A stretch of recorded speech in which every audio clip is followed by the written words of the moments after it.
Hey guys, Philosopher here, and today we're talking about underrated characters. So today I'm not going to be talking about Kestrel and Doom and Longshot and Silver Surfer, the characters that you've learned to rely on in different game modes. Gamora, everyone's hyped about. We're going to talk about characters that you've invested in the past that are sitting in your roster and you may not be fully utilizing. A lot of times people have these old characters and then they're like, oh, okay, I've moved on to the new ones. Well, particularly for people who have limited rosters, who don't have all the new characters, I thought it'd be helpful to have a video where we talk about some of the more underrated characters, not super meta, but are characters you should pay attention to. I think Black Widow is one of those characters. So this character got a lot better recently.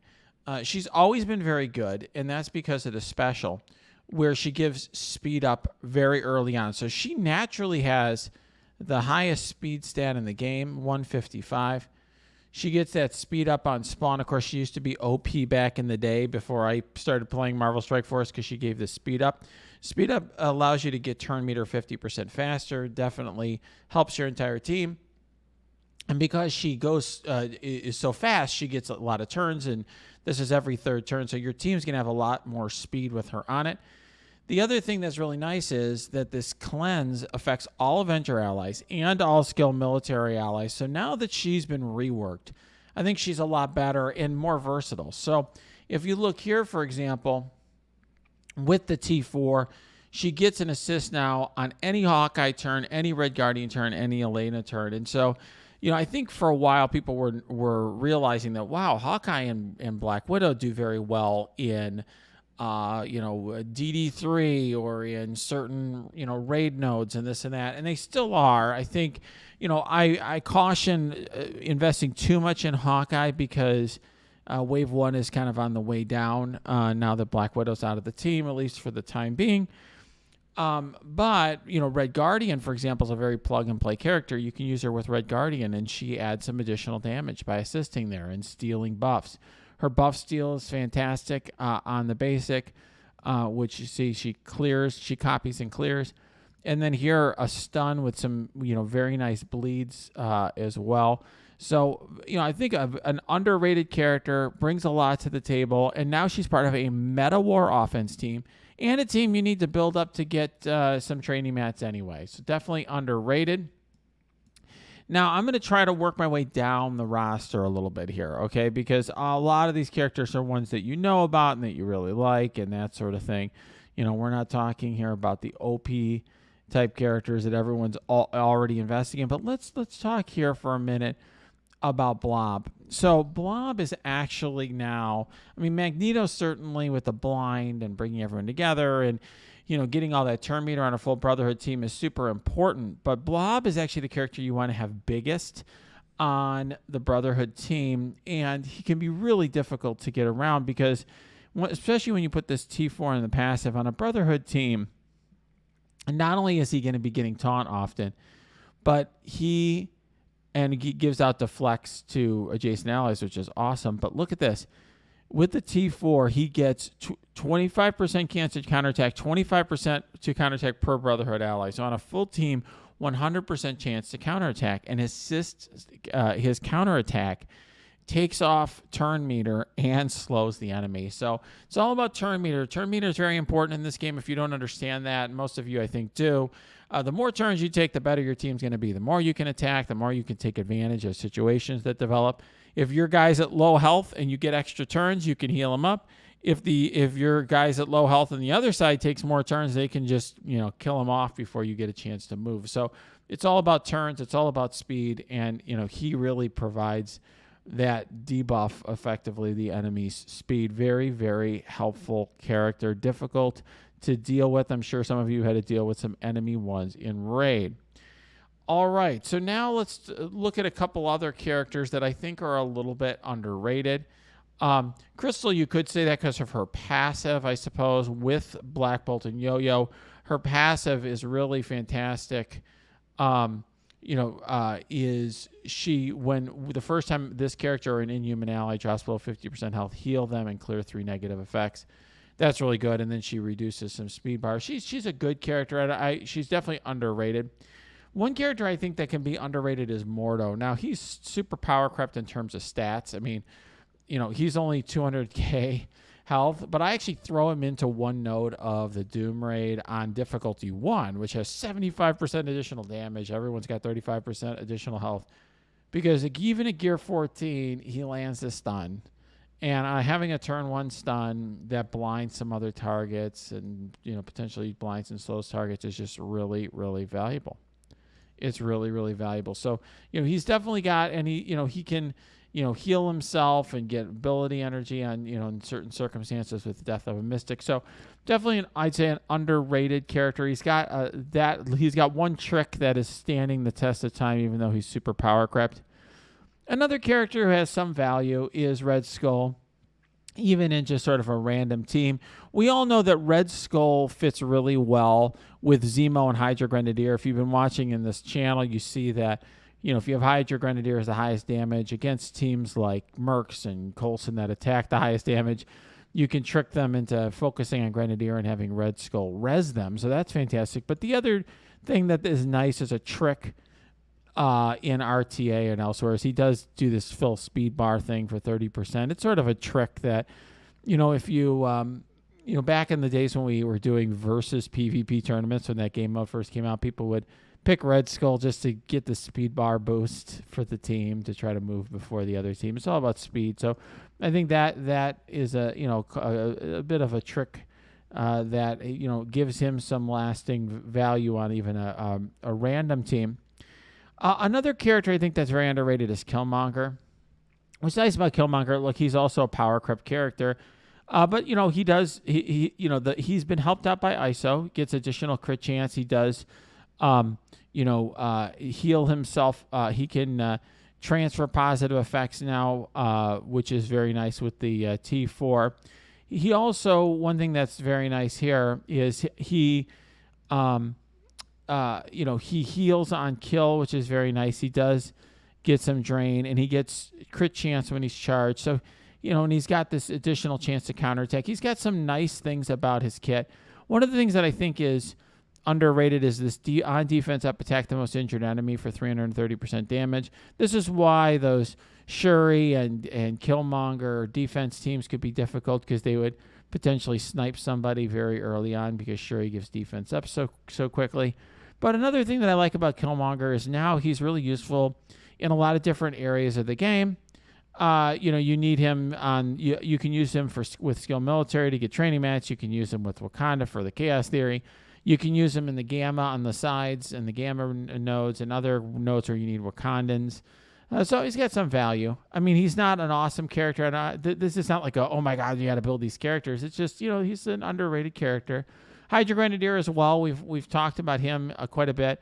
And I mentioned earlier, if he has the highest damage, because he has one of the highest damage stats in the game. So even though I have a G15 6 red star Zemo, my Grenadier is higher damage because with the Red Skull passive, which gives him another 5%.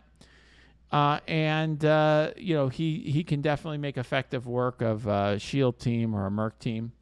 A very, very, underrated character.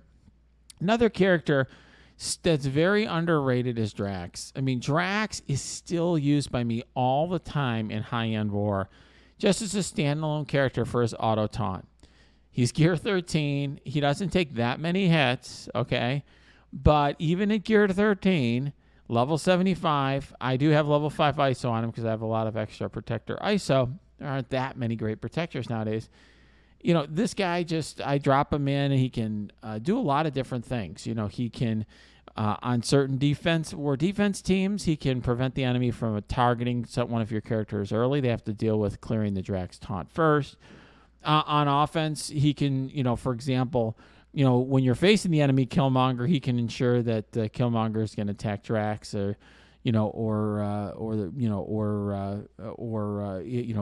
whoever it is that you're concerned that they're going to focus Drax instead of focusing the character that they need to. So I think he's very underrated for that. I think he's maintained value years later as a result. I think Red Guardian's going to have the same benefit because he's way better than Drax. So even if Red Guardian gets power crept by Captain Sam and Doom Raid, you're going to still be using Red Guardian for years to come. One character you may have seen me use quite a bit if you've been watching my streams and my videos for a long time is Namor. In war offense, Namor is an absolute beast. He's one of the top 10 like standalone war characters. It has been for a long, long time. And that's because when you look here, you see with the T4, he clears all positive effects from the enemy team, reduces the speed bar of the enemy team by 50%. We talked about the importance of speed. He just shows up there. Even, the always crits thing is useful if they're not boosted, but putting that aside, clearing all the positive effects, reducing speed bar by 50% gives you so much of an advantage, helps any team. So whenever there's a team that's incomplete and you need to use it on war offense, you can throw in Namor, and it's really, really good. And by the way, he also gets, on war offense, additional damage and so forth. So very, very, very useful character. The ult and the passive are fantastic on him. Another character that's underrated and is very plug-and-play is Falcon, and it's just because of his special. He's just a one-trick pony. The special, you fill speed bar for self and all allies by 25% plus 10% for each enemy with a positive effect. So in war, that could end up being 75% if each of the enemies has a buff on them. It's going to be at least, probably 25, 35%, and that's just another thing, just getting speed for your team. It's, he's a character, even the power armors lost all their power, so to speak. He's a character that you can just throw in, plug and play, and he gives some speed bar to your team. And that, as we've discussed before, helps every team. Squirrel Girl is another character constantly used in high-end war. I have her gear 12, level 71, and I still use her in diamond level war. So I'm using her against teams that are super large, 700, 800K teams. I throw in my Squirrel Girl. Why? Because she has the fastest cleanse in the game. She's, she's tied with Emma for that. 120, I guess Emma has a tiebreaker because of her passive, but still, super fast cleanse, 120 speed. And she clears, 2 negative effects from all allies, even without the T4. Just fantastic. And she's pretty beefy, even, she's 268 even at G12. She's actually got very, very high health pool. So just a fantastic plug-and-play character. Young Avengers are not useful right now at all. They're not an important team. But even, and they'll maybe get better with a 5th. But putting that to the side, just stand alone, she's a fantastic character that is definitely worth using. And then we're getting to some other characters. Agent Coulson is a character that has seen more plug-and-play value, simply because of his ult, right? On war defense, he's clearing positive effects, applying defense down to the and taunt to the enemy with the most damage, and calling the ally with the most damage to attack. Before we needed Black Bolt for the Heroes for Hire team, he was being used with Black Bolt. There has been some minor change to his kit recently to get it to work on war offense. Apparently, I haven't tested that myself, but I've heard that. But in any event, I think he's a character that can drop in many teams. And then I would say another character that is worth putting on this list is Miss Marvel. Miss Marvel's not a great character. You can see I don't have her very high. But one thing that she does very well is if you put her on a team with hero brawlers in particular, when she gets assists now, and so that can get some additional damage. But if she's on a hero team, when an ally drops below 50% health, she gains taunt. And I think that's very valuable. She can just serve the purpose of a Drax. The reason a Drax character is way better is because Drax forces the enemy to attack him first, whereas here, they can disable, they can stun your other character, and Miss Marvel just stand there unless they get under 50% health. So it's easier to manipulate this, but it still gives the enemy something else to have to worry about. They can potentially be forced to attack her. You could use her and Drax, right? You can use Drax. They have to attack Drax. Once they get Drax down or somebody else, then they have to deal with Miss Marvel. So I do think she's useful. She's not OP. She's not amazing, but she's a useful character. Definitely a little bit underrated. All right, guys. I think this is a good overview here. There are not a lot of other characters here that are very underrated, in my opinion. But I think that's a good kind of mix of characters that could help you. If you've got some of them built up, I think they can, give you a little bit of value that you might not have otherwise thought. So if you like this video, smash that like button, subscribe to this channel. If you have your own comments, leave them below or put them on my Discord. I'm sure I'm going to get somebody telling me, hey, Cable gives a tiny amount of turn meter on his passive or something like that. I just don't know if how valuable that is outside of RTA. But, there's lots of comments that can be given. And then also, look, check out my Twitch stream. That's linked below as well.